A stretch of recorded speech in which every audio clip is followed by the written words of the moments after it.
Oke, Assalamualaikum warahmatullahi wabarakatuh. Selamat pagi, siang, sore, malam, dimanapun engkau berada, teman-teman.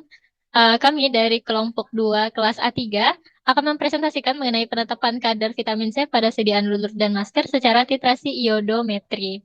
Di mana praktikum ini merupakan salah satu judul praktikum di praktikum analisis farmasi sediaan padat dan kosmetik. Next. Oke, mari kita perkenalkan our excellent team members. Yang pertama ada Feby Monika Andani, Maya Sahelina Nangdara Sianjung, Syarifah Naswa Syahra,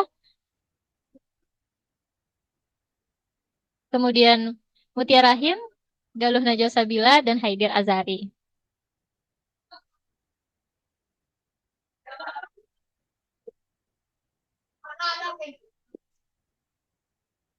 Oke, untuk outline dari pembahasan kami pada kesempatan kali ini merupakan ada pendahuluan, tinjauan pustaka, metodologi, dan hasil pembahasan serta kesimpulan dari praktikum yang telah dilakukan.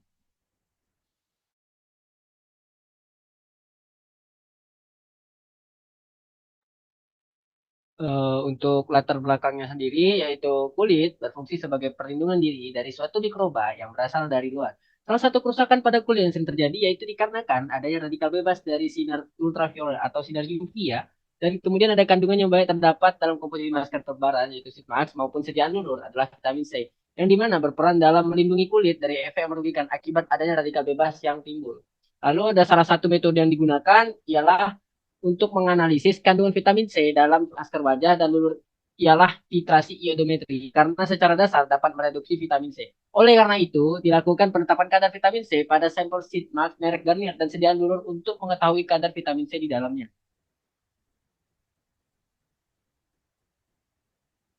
Tujuan dari percobaan ini ialah memahami teknik penetapan kadar vitamin C dengan titrasi iodometri. Yang kedua adalah memahami perhitungan kadar pada titrasi iodometri.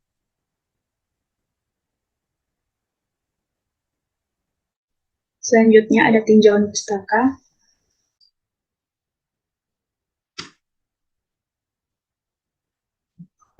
Yang pertama yaitu reaksi reduksi oksidasi. Reaksi redoks dapat didefinisikan sebagai perpindahan elektron dari molekul yang teroksidasi menjadi molekul yang direduksi.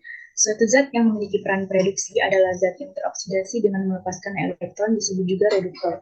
Sementara itu, zat yang menjadi peran pengoksidasi adalah zat yang tereduksi dengan menerima suatu elektron disebut dengan oksidator. Reaksi redoks dapat dikatakan seimbang jika jumlah elektron yang dilepaskan oleh reduktor sama dengan jumlah elektron yang diterima oleh oksidator.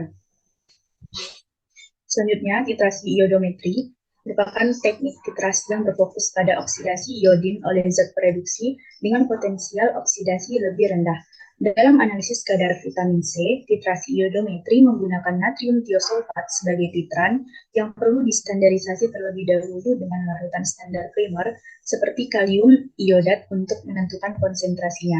Prinsip dasar metode ini dalam penentuan kadar vitamin C adalah larutan iodin akan mengoksidasi vitamin C, asam askorbat, dalam suasana asam dan menghasilkan asam dihidroaskorbat.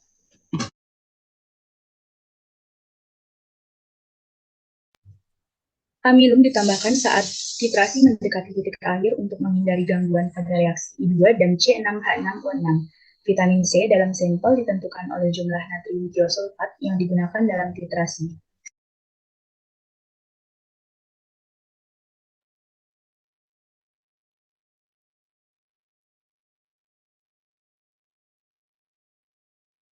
Baik, kemudian ada lulur.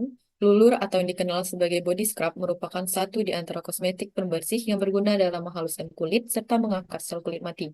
Body scrub sebagai kosmetik abrasiver memiliki kandungan bahan yang memiliki tekstur agak kasar seperti gula, kopi, dan beras yang dimanfaatkan untuk perawatan kulit. Lulur memiliki banyak khasiat seperti mengangkat sel-sel kulit mati, mengencangkan serta mencerahkan kulit, mengurangi dan mencegah tanda penuaan pada kulit, serta sebagai anti-aging.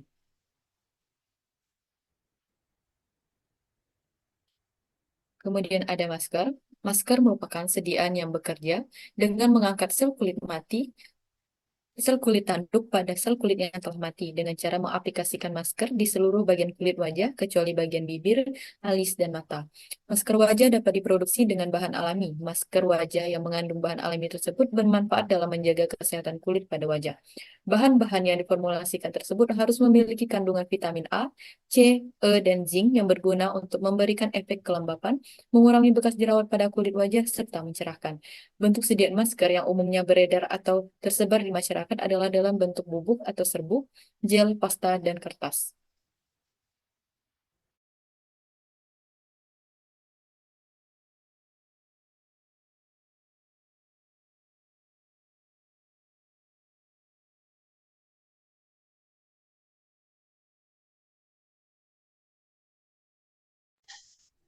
Baik, selanjutnya akan memasuki metodologi.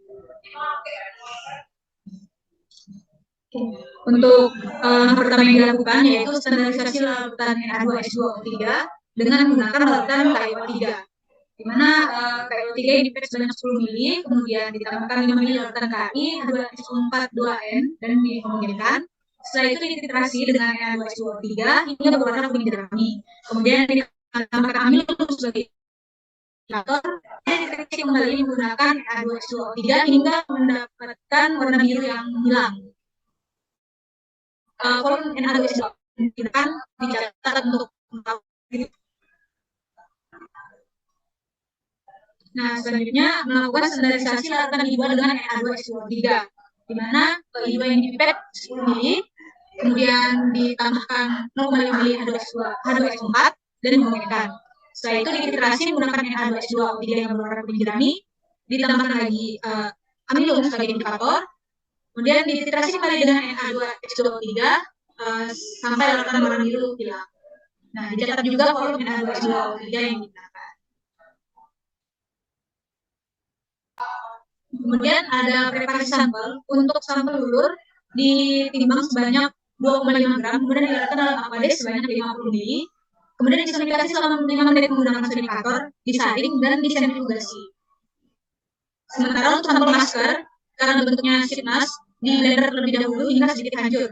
Kemudian sampel yang sudah agak hancur dimasukkan ke dalam aquades sebanyak 150 mili, dan disonifikasi selama 5 menit, kemudian disaring dan dimasukkan ke dalam iodine fast.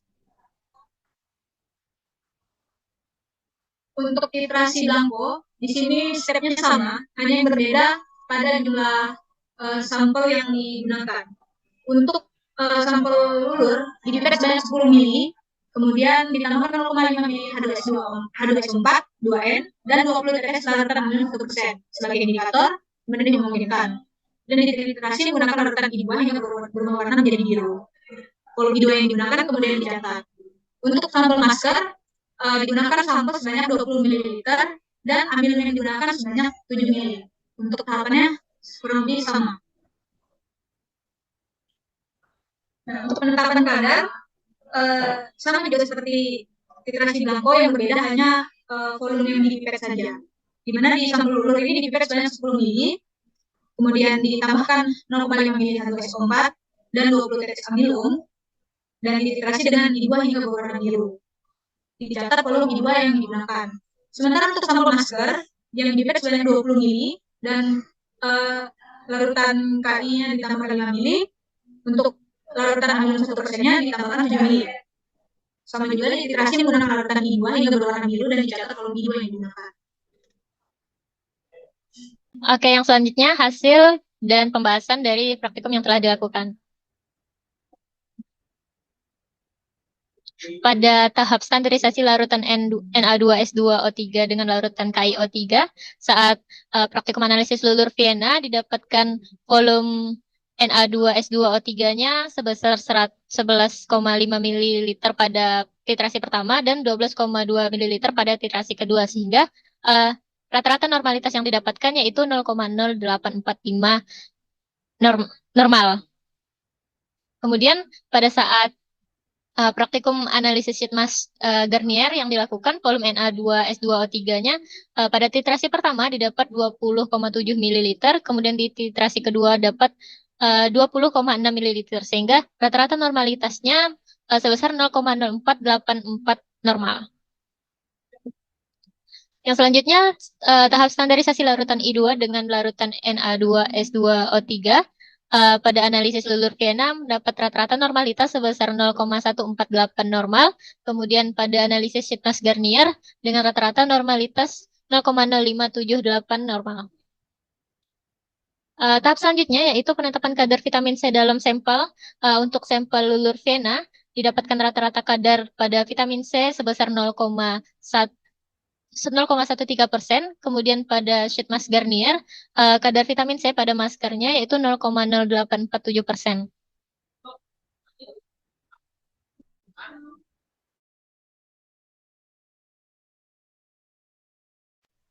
Oke, selanjutnya masuk ke pembahasan. Jadi, kenapa pada praktikum ini dengan sampel vitamin C itu menggunakan titrasi iodometri? Salah satunya itu karena vitamin C itu kan merupakan senyawa dengan potensial oksidasi yang cukup tinggi ya. Selanjutnya, untuk titrasi iodometri itu perlu dilakukan standarisasi terlebih dahulu. Tujuannya itu untuk mengetahui normalitas dari larutan standar sekunder, karena larutan kemurniannya relatif rendah sehingga normalitasnya tidak pasti. Nah, pada praktikum ini standarisasi itu dilakukan pada larutan Na2S2O3. Nah, seperti yang sudah dijelaskan di metodologi tadi bahwa standarisasi itu dilakukan dengan menambahkan larutan KIO, KI, dan H2SO4 ke dalam iodine flash. Selanjutnya dititrasi dengan Na2S2O3 hingga berwarna kuning jerami. Next. Nah, pada titrasi ini juga ditambahkan amilum untuk melihat titik akhir titrasi. Jadi, adanya sedikit kelebihan Na2S2O3 itu akan memutus ikatan antara amilum dan iodida sehingga warna larutan akan menjadi bening. Selain standarisasi pada Na2S2O3 juga dilakukan standarisasi pada I2 karena normalitasnya itu diperlukan untuk penetapan kadar selanjutnya. Nah, untuk standarisasi I2 ini menggunakan Na2S2O3 hingga berwarna kuning jerami. Amilum juga ditambahkan pada standarisasi ini untuk melihat titik akhir titrasi. Hasilnya untuk I2 itu punya normalitas 0,0578, sedangkan Na2S2O3 itu bernilai 0,0484. Next. Nah, untuk preparasi sampelnya, pada praktikum ini kan menggunakan dua sampel, ada sampel masker sama sampel lulur. Nah, itu menggunakan ekstraksi yang berbeda. Untuk sampel masker, itu dengan cara menghaluskan sheet mask menggunakan blender, kemudian dilarutkan dalam aquades. Selanjutnya, dilakukan sonifikasi selama 5 menit. Tujuan dari sonifikasi ini adalah untuk membuat senyawa yang akan larut itu semakin larut dalam pelarut, kemudian disaring dengan menggunakan kertas saring. Nah, untuk sampel lulur itu dilakukan sentrifugasi untuk memisahkan sampel menjadi dua fase yang memiliki kepadatan yang berbeda karena adanya pengaruh gaya sentrifugal. Next.